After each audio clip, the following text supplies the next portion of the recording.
Good morning. So I'm coming to you guys to give you a word that I received from the Lord.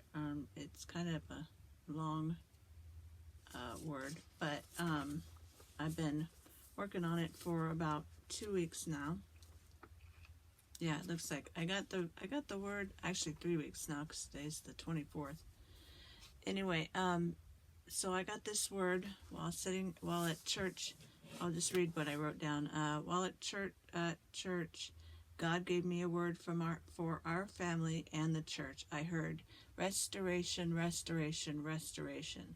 And then he gave me James 1:2, John 3:17, John 14:26. God said, be patient. He is bringing restoration to our family and home. So I wrote, praise God. Thank you, Jesus. So when I looked up James 1:2, I'm going to say it again because if this is the first time you've watched any of my videos, then you'll know that the way that the Lord works with me is he'll sometimes just give me like one word, or he'll give me like, if I hear it 3 times like that, it's very important that I pay attention. But I usually wait for confirmation before I even do a video on it, because I don't want anybody to be misled, because a lot of what of the things that I speak about are they're more like a Bible study. And so as someone who's doing like a Bible study, I'm responsible for maintaining, in the Bible it talks about if you're going to teach anybody that you need to maintain, it needs to be a word that is true. So I just make sure that this is why it's been 3 weeks since I talked about it, because I wanted to make sure that it wasn't coming from me, it was coming from the Lord. And we get in our flesh, and then we say things that maybe, not necessarily untrue or trying to be deceitful, but just get ahead of God and start to say things that wouldn't necessarily be of him. So I waited to do this, so I'm gonna turn to James 1:2. This is gonna be a lot of scriptures, you guys, because in fact some of it I'll have to put in the description box, because I can't get to all the scriptures in one video. So we'll start with James 1:2. Talks about, let's see, I did like a study. James 1:2 talks about count it all joy. And let me turn to that one and I'll read that to you.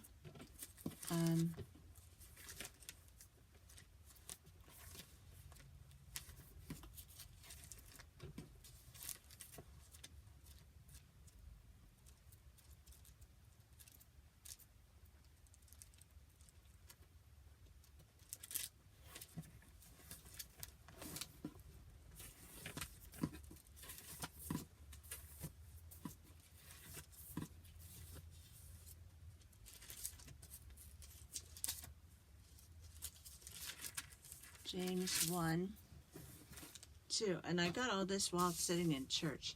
So he'll give me a word, and then I'll immediately turn to the scripture that he gives me when I'm getting the word. Anyway, so it says, James 1:2, my brethren, count it all joy when ye fall into diverse temptations. Now I'm going to read James 1:3, knowing this, that the trying of your faith worketh patience. So in just a minute, I'll tell you the story about what's going on with our family, and just a few things that are going on. Not necessarily everything, because I couldn't get into everything.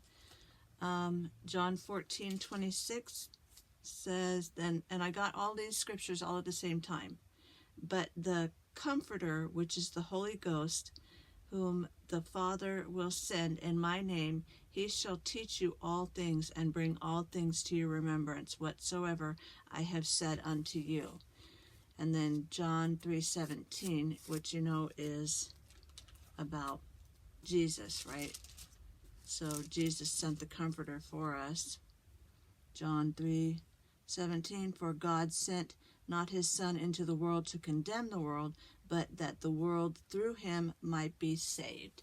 So, so that is the scripture that he gave me. Now, some of the scripture that he gave me. Now, let's see what else. God says, be patient. He is bringing restoration to our family and home, and he's also bringing restoration to the church. So it wasn't just a word for me. It was a word for the church, meaning the whole church body, not just the church I was sitting in. So let's see. It says, then I wrote down, Yah gives us life and restoration. Through the Holy Spirit, he who guides us and teaches us. So that was that one. Now, okay, so that happened while I was sitting in church. Then, let's see, 2 weeks later, I think it was, my husband, so here's the deal. My husband is kind of new. Tony is new to Christianity, newer than I am. I've been a Christian since 2016, so 9 years, and he's been a Christian for 4. He came to Christ after I did, and our children are not saved because we didn't raise them in Christ. So basically, our children are not saved, but we are now, and we've been praying for our children. So this has been a battle that we've been going through spiritually. This has been a really big battle that we've been going through. And I'll tell you about that battle in just a minute. But anyway, so Tony is doing this where he's fasting on the weekends and praying, and I did that from July until January of this year, where I fasted and prayed every day that I was off. So about twice a week I would fast and pray. And now he's taken over, and he's fasting and praying on his days off, or at least one day off now. So we've been in this battle for over a year now of trying to save our family. Anyway, so things have not been simple nor easy on us, but God has now promised us restoration. Now I'm gonna read to you what restoration means from not just the Bible, but from I have this it's the American Dictionary, Noah Webster from 1828. It was one of the last ones where they actually used scripture in the Webster's dictionary. So it says restoration. The act of replacing in a former state. Behold the different element or different climes agree. Rejoicing in thy restoration. So we speak of restoration of a man to his office or to a good standing in society. Renewal, revival, reestablishment, as the restoration of friendship between enemies, the restoration of peace after war, the restoration of a declining commerce, recovery, renewal of health and soundness as restoration from sickness or from insanity. Recovery from a lapse or any bad state, as the restoration of man from apostasy. In theology, universal restoration, the final recovery of all men from sin and alienation from God to a state of happiness, universal salvation. And then it says, in England, the return of King Charles II in 1660 and the reestablishment of monarchy. Okay, so I focused on number 2, number 3, and number 5. So it was number 1 is the act of replacing. Number 2 is the renewal, revival, reestablishment as the restoration of friendship between enemies, the restoration of peace after war, the restoration of a declining commerce. And then I focused on, the Lord had me focus on number 3, which is recovery, renewal of health and soundness as restoration from sickness or from insanity. And then I'm gonna underline insanity, and then I'll tell you guys why. And then number 5, it says, in theology, universal restoration, the final recovery of all men from sin and alienation from God to a state of happiness and universal salvation. That would be for the church. Okay? So that would be for the church. So praise God for that, because he is going to restore the church. Okay, and then number 3 talks about renewal of health. Now, I don't know if you guys have seen that I've been doing videos on my health and how I have health issues. And then I tried the nicotine patches. Now that worked for a little bit, but I really think that my problem is the amalgamation in my tooth. I need to have that amalgamated tooth taken out, and I think that I will feel better. I'm getting old, so I'm not going to feel totally better, you know what I'm saying? But I will feel better with my health. So I think that is for me, the restoration from sickness. And then I'll tell you what I got about renewal in just a minute.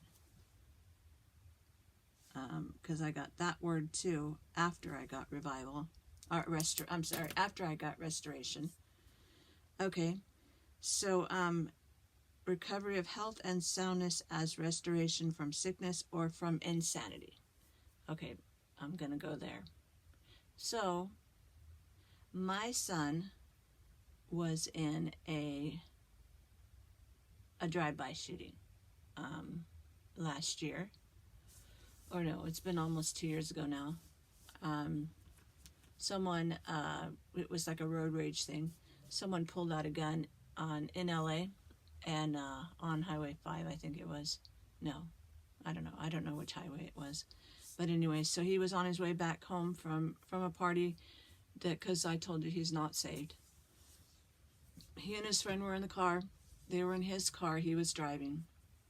And as they were driving down the freeway, some guy cut him off, and then he went and, I guess he went around to, get away from him and, slammed on the brakes and, just brake check him to, say, knock it off kind of thing. And then the other guy went in front of him, and as the other guy started to come in front of him, he shot the car. And as he shot into the car, he shot it not just once, but through 4 or 5 times in the car. And my son said he felt the bullet, come in front of his face. And then his friend got shot in the foot from behind because they were, he was speeding. He was trying to speed away from this guy to get away from him. And the guy shot into the car on the passenger side and shot in and shot all the way through to the front seat and shot his friend in the foot.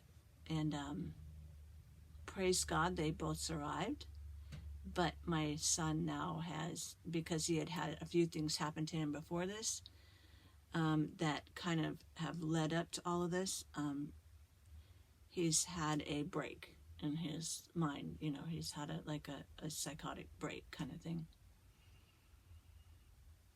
which as a parent is very hard to watch. I know what it's like to have PTSD because I have PTSD from my childhood. And now my son has PTSD, I'm sure. But he, of course, is not saved, and he had to move in with us. So all that happened to him. He lost his job. He lost his house. He's now having to live at home. And we're having to help him fight his demons. And so this has been just a journey. And to hear that God is going to give us restoration gives us some hope, and not only did he give me that, word, but then he also gave me confirmation through Tony, Psalm 126, and I'm going to read that one to you because it's very important. Psalm 126 is a psalm of restoration, and that was a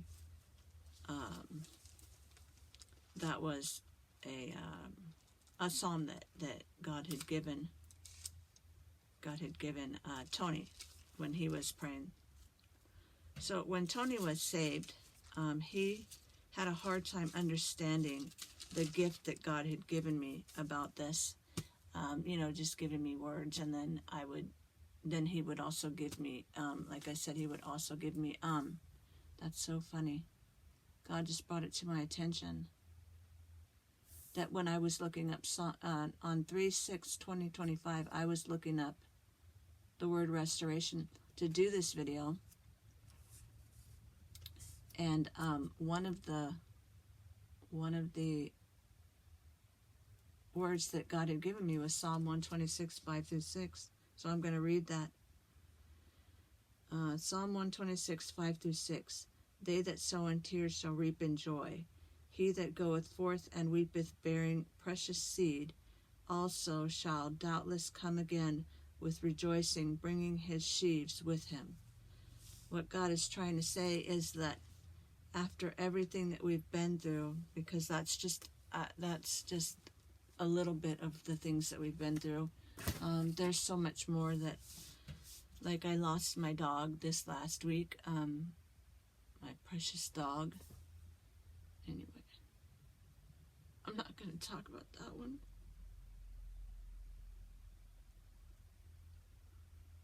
I'm not going to talk about that because then I'll be crying on the video, and I just don't feel like crying because it's just too much.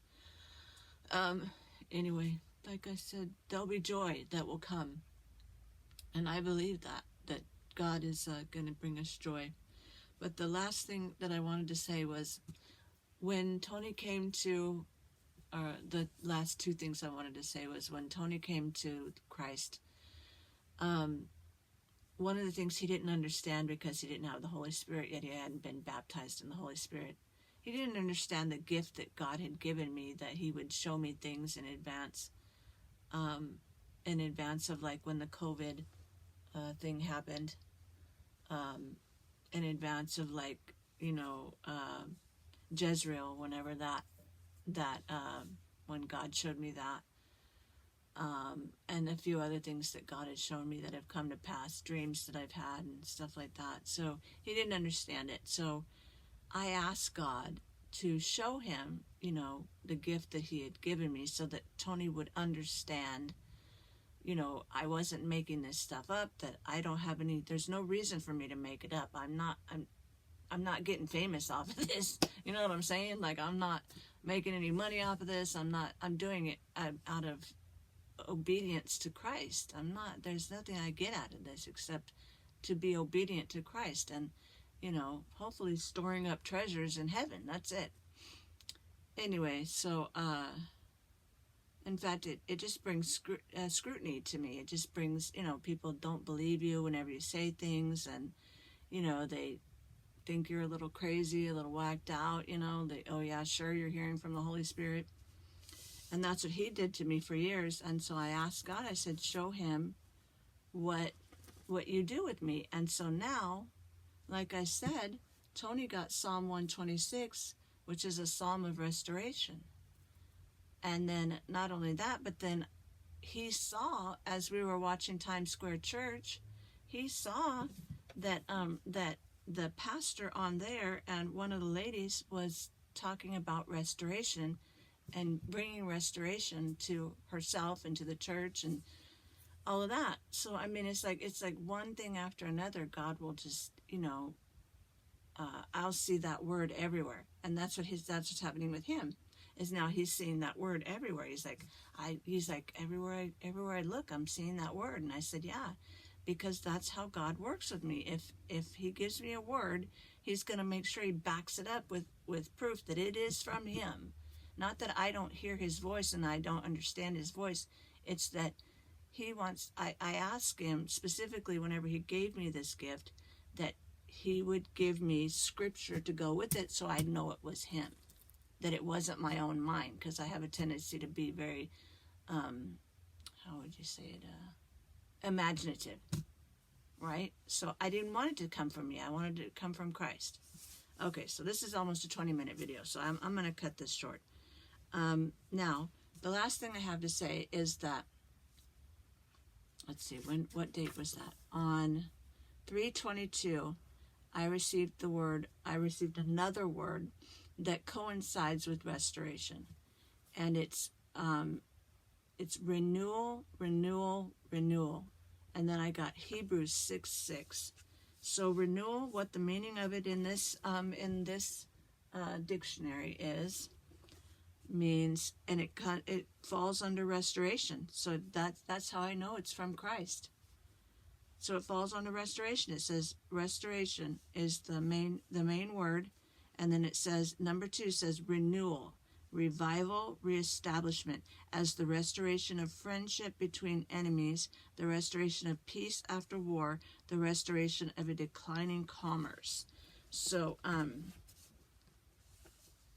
I think that renewal comes from Christ, and it says recovery, renewal of health and soundness as a restoration from sickness or insanity. Do you see how good God is? Okay, now I'm going to look up the word renewal because, let's see, renewal. It was just there.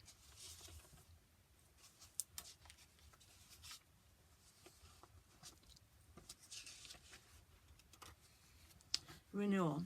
The act of renewing, the act of forming anew as the renewal of a treaty.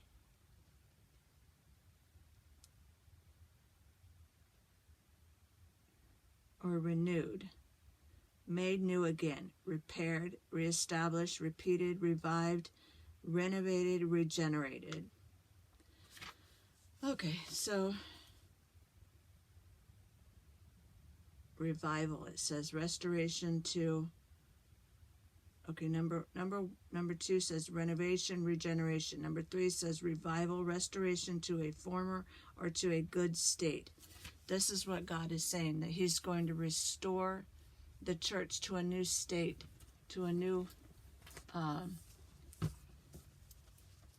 he's going to bring people back. That's what God is telling us, that he's going to bring all those people who need to be renewed. He's going to renew them. You know, the people who have gone, that we keep praying for, that have left the church, or that have backslidden. He's going to renew them. Okay, so Hebrews 6:6. If they shall fall away, to renew them again unto repentance, seeing that they crucify to themselves the Son of God afresh, and put him to an open shame. So, let's see, 6:6. In the first century, a pagan who investigated Christianity and then went back to paganism made a clean break with the church. But for Jewish Christians who decided to return to Judaism, the break was less obvious. Their lifestyle remained relatively unchanged, but by deliberately turning away from Christ, they were cutting themselves off from God's forgiveness. Those who persevere in believing are true saints. Those who continue to reject Christ are unbelievers, no matter how well they behave. It says, some think this verse refers to believers who renounce their Christianity, or else to unbelievers who come close to salvation, then turn away. Either way, those who reject Christ will not be saved. Christ died once for all. He will not be crucified again. Apart from his cross, there is no other possible way of salvation. However, the author does not indicate that his readers are in danger of renouncing Christ. He is warning against hardness of heart that would make repentance inconceivable for the sinner. So he's warning that the hardness of your heart can keep you from Christ if you don't repent. So you're going to need to repent in order to come back to Christ, and we all need to repent. It's not like that's a universal thing. Even if you are saved, you need to repent. there's just I repent all the time for things that I think.